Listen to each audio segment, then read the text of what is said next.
জাতীয় রাজস্ব বোর্ড বিলুপ্ত নয়, টেকসই সংস্কারের দাবিতে মানববন্ধন করেছেন নারায়ণগঞ্জ ট্যাক্সেস বার অ্যাসোসিয়েশনের নেতৃবৃন্দরা।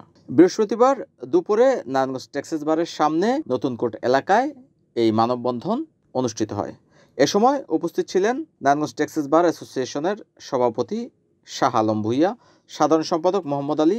এ সময় আরও উপস্থিত ছিলেন অ্যাডভোকেট আব্দুল দেওয়ান, মালিক সারোয়ার, অ্যাডভোকেট মোশাররফ হোসেন মিঠু, এনএনটিভির আইন উপদেষ্টা অ্যাডভোকেট শম্ভুনাথ শাহ সৈকত সহ নারায়ণগঞ্জ ট্যাক্সেস বার অ্যাসোসিয়েশনের আইনজীবীরা।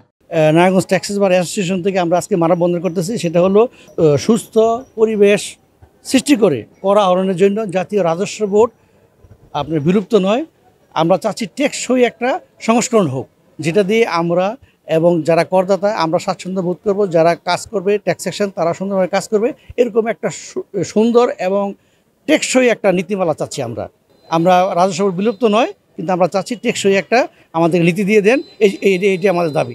এনএনটিভি, নারায়ণগঞ্জ।